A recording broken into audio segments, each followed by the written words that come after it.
Deprem gecesi Elazığ'daydık. Duyunca telefon etmeye başladık. Köydeki akrabalarımıza, işte komşularımıza. Zaten normalde orada deprem olduğu için hemen burayı aradık. Telefonlarına ulaşamadık. İşte bu sevdiğimiz komşu abimizi aradık. Ulaşamadık. Telefonu kapalıydı.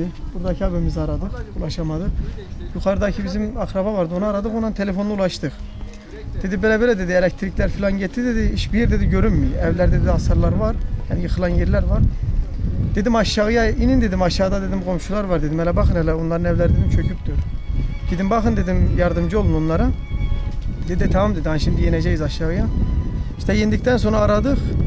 Dediler böyle altında kalanlar var dedi evlerin. Hepsinin dedi altında kalmış. Sadece dedi Ramazan Ernek çocuklarla beraber çıktı. Diğerlerini dedi çıkarıyor dedi. Çıkarmaya çalışıyor. Neyse biz de o anda bu ev sahibinin oğlu telefon etti dedi. Böyle dedi. Babamdan dedi haber alamayayım. Köye dedi gidelim. Dedim tamam dedim, ben seni gelem alam gidek. Gittim çarşıdan aldım. İşte köye gelmeye başladık. Köye geldik, arabayı ileride bıraktık. Geldiğimizde yola çıktı.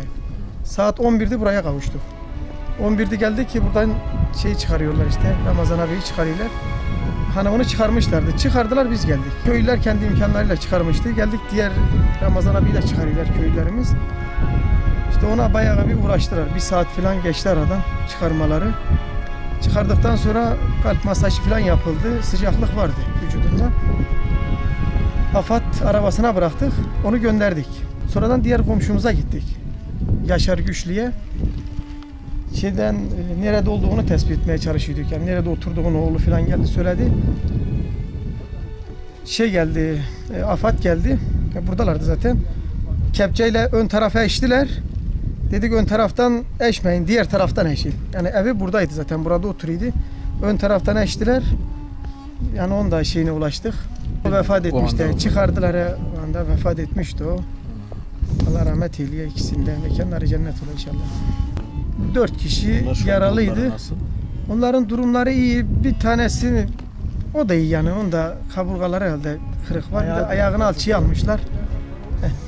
Zeki Ertaş, Raziye Ertaş, Gülay Ertaş, Emir Ertaş. Çocuk o. Emir dediğin çocuk. O iyi yani. O sağlığı iyi çok şükür. Vallahi söylenene göre herhalde 13-14 tane hayvan telef olmuş. Büyük başta küçük başta yani. Vallahi yardımcı olmalarını bekliyoruz. Köylerimiz de var, kalanlar var köyde.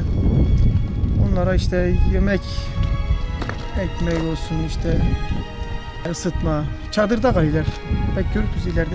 Evet. Çadırlarda kalıyorlar. Yukarıda da kalanlar var. Yukarıda da yıkılan evler var herhalde, bir 5-6 tane var. O yıkılanların şehirdeler. Diğer 2-3 tanesi de köyde kalıyor yani. Payatlı burandan geçiyor. Buranın altından geçiyor, evet Payatlı. Buradan geçiyor. 2006'da mıydı oldu? 2005'te mi? 2007'de oldu. 2007'de oldu. Hasar olmuş. Hasar olmuştu evet. Evlerine yine bayağı bir yıkılma oldu yani, ön cepheden falan bazı yıkılma oldu.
Vallahi abim işte görünüyor.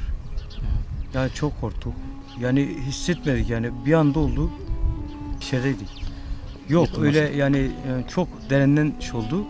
Yani hissetmedik yani. Geldik buraya. Ba- Sesler evet. Seslendiler mi? Evet. Ha. Seslendiler geldik. Toprağın içinde işte yani vefat edenler oldu. Biz Köyler. müdahale ettik evet. 4-5 kişi çıkardı. Sonradan geldiler ama yani biz bayağı bir müdahale ettik yani. Hayvan komşuların oldu yani bizim bir şey yok. 10-15 olmuştur yani. Olmuş. Evet.